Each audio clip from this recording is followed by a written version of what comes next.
My Inventions, Part 2 My First Efforts at Invention by Nikola Tesla. This article was published in Electrical Experimenter, March 1919. Boys will be boys the world over. The boy Tesla was no exception to the universal rule, as this, his second autobiographical article, clearly proves. As Mr. Tesla, in his own inimitable, delightful way, here paints with a literary artist's brush his own intimate boyhood in charming as well as vivid colors. We have often heard of Tesla the dreamer, but if he is entitled to the epithet, his early boyhood certainly fails to reveal it. Tesla did not allow much grass to grow under his feet while a boy, for he assuredly was a strenuous, red-blooded youngster. You will wish to read all about the greatest inventor's early boyhood. It is doubly valuable because it comes from his own pen. We promise you an interesting 20 minutes entertainment. Editor. I shall dwell briefly on these extraordinary experiences on the account of their possible interest to students of psychology and physiology, and also because this period of agony was of the greatest consequence on my mental development and subsequent labors. But it is indispensable to first relate the circumstances and conditions which preceded them, and in which might be found their partial explanation. From childhood, I was compelled to concentrate attention upon myself. This caused me much suffering, but to my present view, it was a blessing in disguise, for it has taught me to appreciate the inestimable value of introspection in the preservation of life, as well as a means of achievement. The pressure of occupation and the incessant stream of impressions pouring into our consciousness through all the gateways of knowledge make modern existence hazardous in many ways. Most persons are so absorbed in the contemplation of the outside world that they are wholly oblivious to what is passing on within themselves. The premature death of millions is primarily traceable to this cause. Even among those who exercise care, it is a common mistake to avoid imaginary and ignore the real dangers. And what is true of an individual also applies, more or less, to a people as a whole. Witness in illustration the prohibition movement. A drastic, if not unconstitutional measure is now being put through in this country to prevent the consumption of alcohol, and yet it is a positive fact that coffee, tea, tobacco, chewing gum, and other stimulants, which are freely indulged in, even at the tender age, are vastly more injurious to the national body, judging from the number of those who succumb. So, for instance, during my student years, I gathered from the published necrologues in Vienna, the home of coffee drinkers, that deaths from heart trouble sometimes reached 67% of the total. Similar observations might probably be made in cities where the consumption of tea is excessive. These delicious beverages superexcite and gradually exhaust the fine fibers of the brain. They also interfere seriously with arterial circulation and should be enjoyed all the more sparingly as their deleterious effects are slow and imperceptible. Tobacco, on the other hand, is conducive to easy and pleasant thinking, and detracts from the intensity and concentration necessary to all original and vigorous effort of the intellect. Chewing gum is helpful for a short while, but soon drains the glandular system and inflicts irreparable damage, not to speak of the revulsion it creates. Alcohol in small quantities is an excellent tonic, but is toxic in its action when absorbed in larger amounts, quite immaterial as to whether it is taken in as whiskey or produced in the stomach from sugar. But it should not be overlooked that all these are great eliminators, assisting nature, as they do, in upholding her stern but just law of survival of the fittest. Eager reformers should also be mindful of the eternal perversity of mankind, which makes the indifferent laissez-faire by far preferable to enforced restraint. The truth about this is that we need stimulants to do our best work under present living conditions, and that we must exercise moderation and control our appetites and inclinations in every direction. That is what I've been doing for many years, in this way maintaining myself young in body and mind. Abstinence was not always to my liking, but I find ample reward in the agreeable experiences I am now making. Just in the hope of converting some to my precepts and convictions, I will recall one or two. A short time ago, I was returning to my hotel. It was a bitter, cold night, the ground slippery, and no taxi to be had. Half a block behind me followed another man, evidently as anxious as myself to get under cover. Suddenly, my legs went up in the air. In the same instant there was a flash in my brain, the nerves responded, the muscles contracted, I swung through 180 degrees and landed on my hands. I resumed my walk as though nothing had happened when the stranger caught up with me. "How old are you?" he asked, surveying me critically. "Oh, about 59, I replied. "What of it?" "Well," said he, "I have seen a cat do this, but never a man. About a month since, I wanted to order new eyeglasses and went to an oculist who put me through the usual tests. He looked at me incredulously as I read off with ease the smallest print at considerable distance. But when I told him that I was past 60, he gasped in astonishment.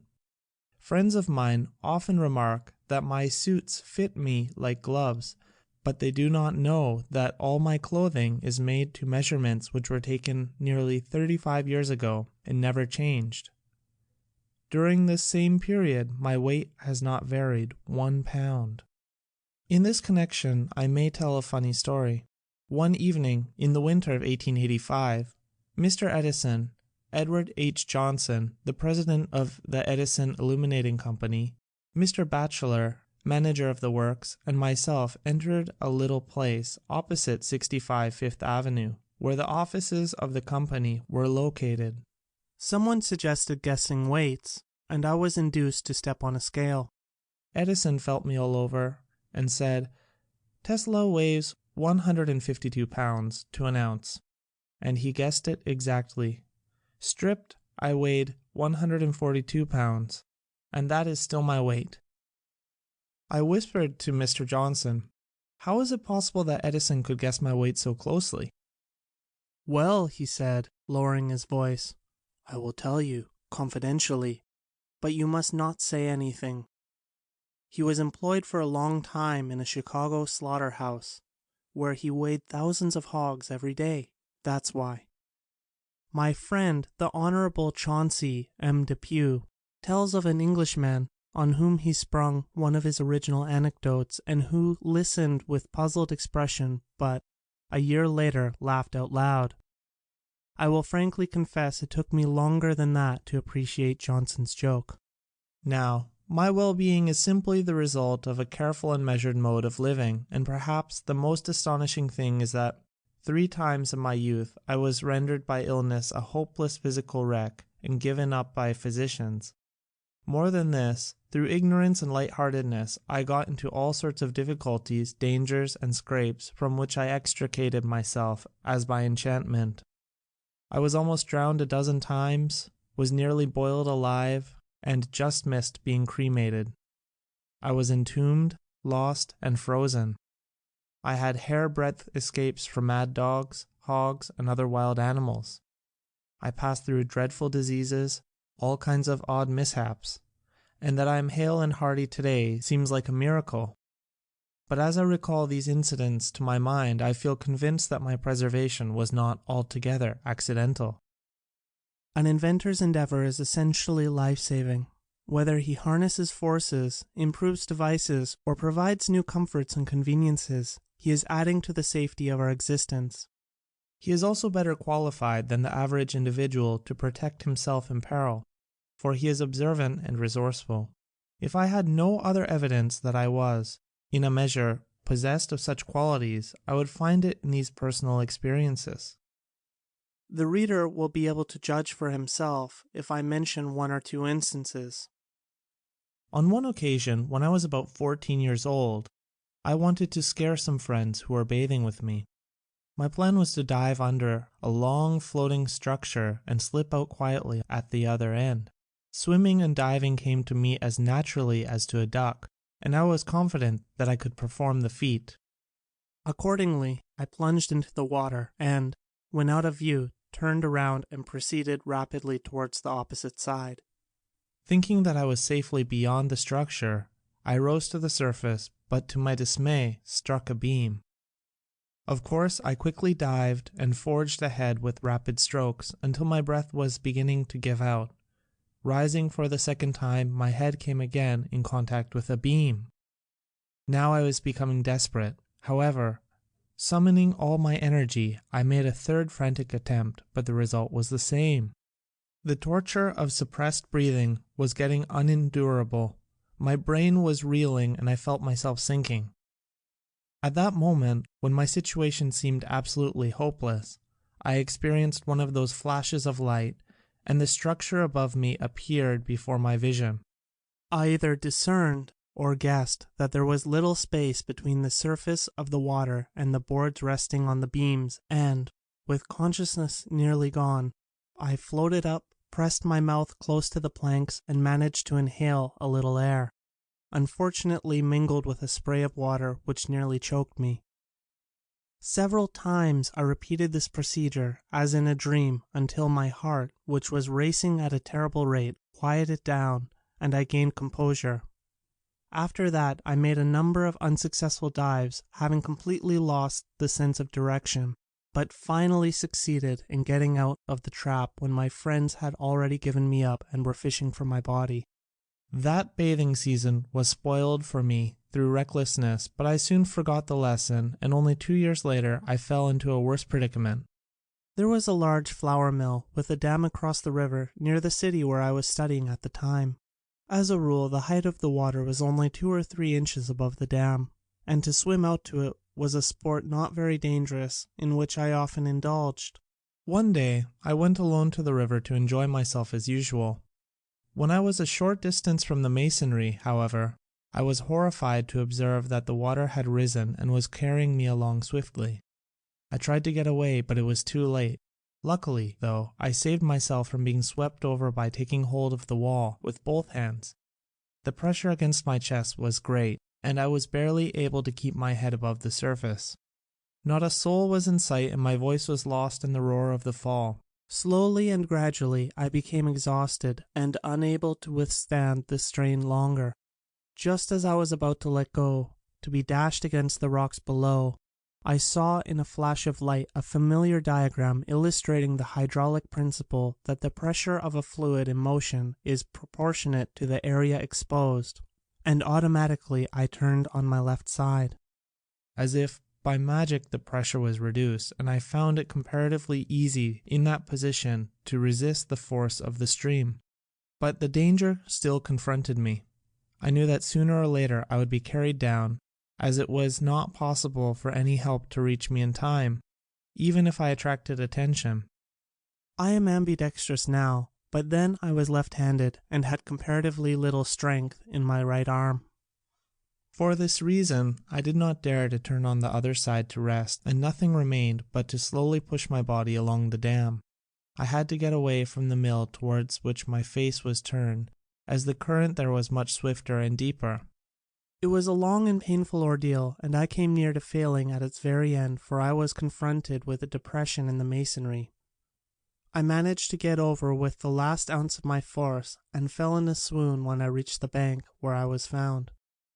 I had torn virtually all the skin from my left side, and it took several weeks before the fever subsided and I was well. These are only 2 of many instances, but they may be sufficient to show that had it not been for the inventor's instinct, I would not have lived to tell this tale.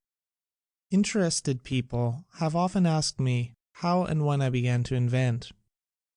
This I can only answer from my present recollection, in the light of which the first attempt I recall was rather ambitious, for it involved the invention of an apparatus and a method. In the former I was anticipated but the latter was original. It happened in this way. One of my playmates had come to the possession of a hook and fishing tackle, which created quite an excitement in the village, and the next morning all started out to catch frogs. I was left alone and deserted owing to a quarrel with this boy. I had never seen a real hook and pictured it as something wonderful, endowed with peculiar qualities, and was despairing not to be one of the party. Urged by necessity, I somehow got hold of a piece of soft iron wire, hammered the end into a sharp point between two stones, bent it into shape, and fastened it to a strong string.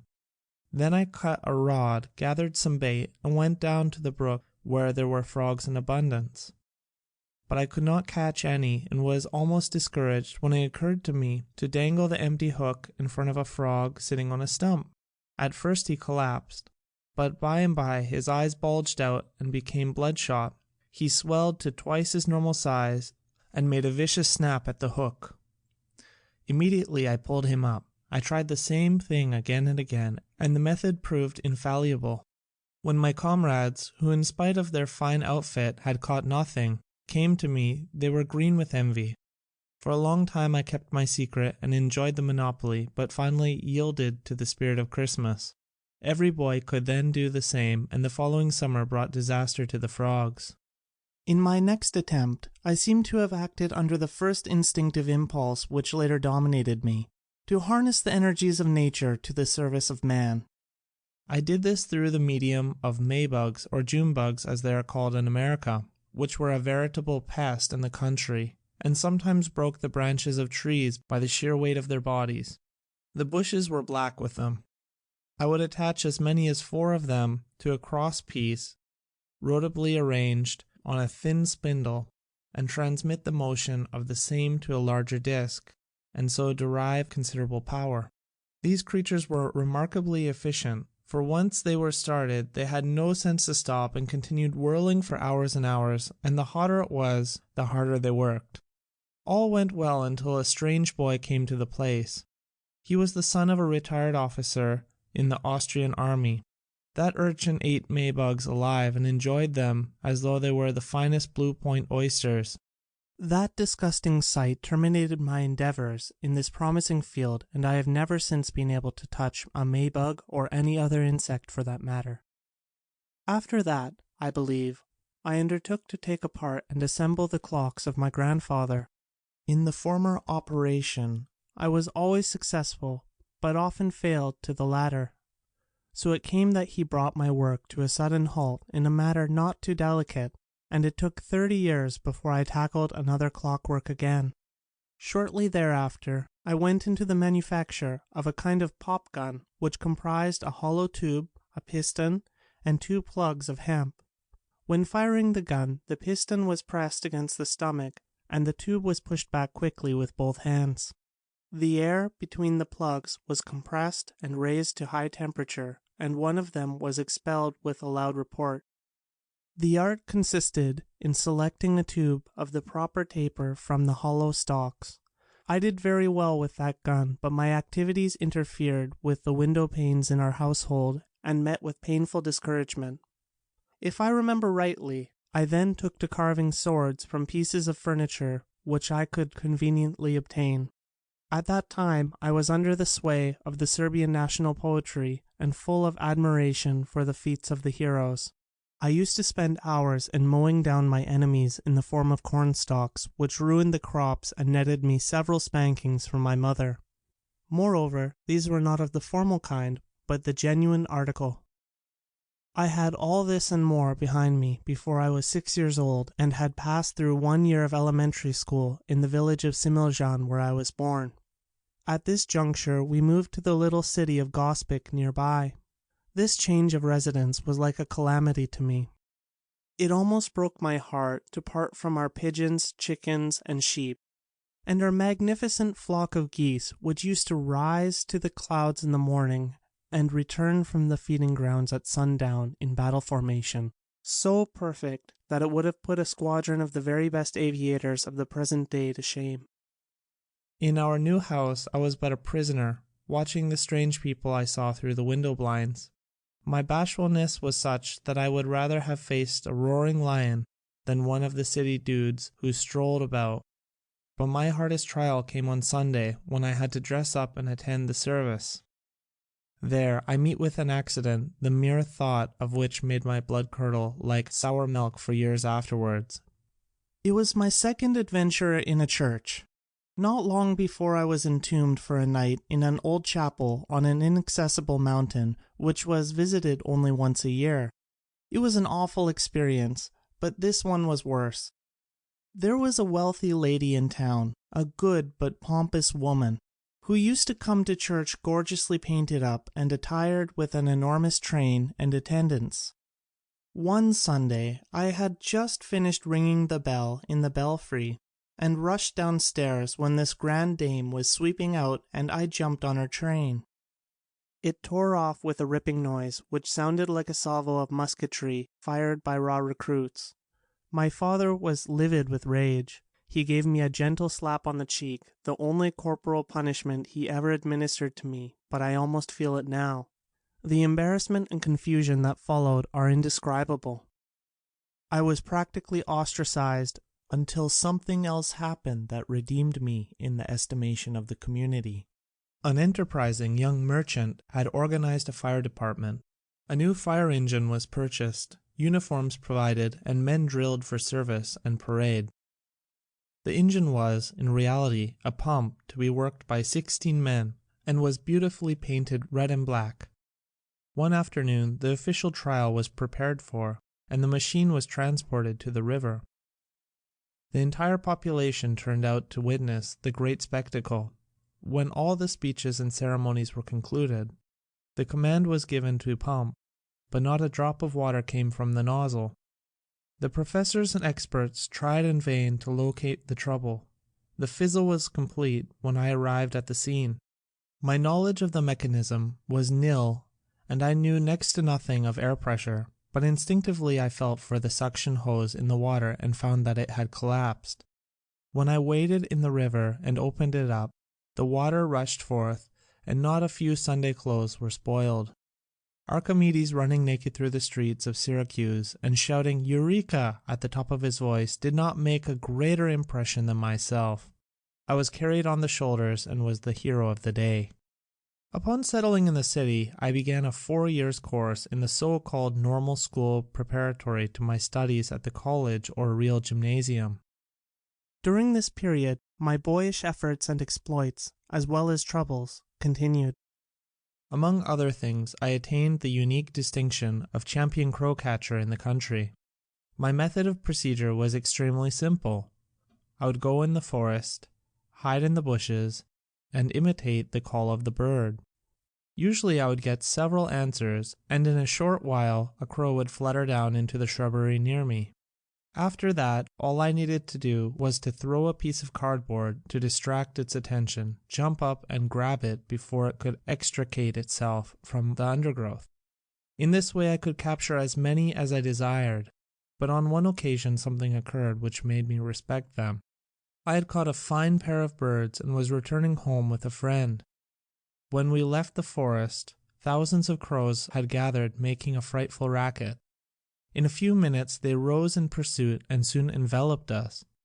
The fun lasted until all of a sudden I received a blow on the back of my head, which knocked me down.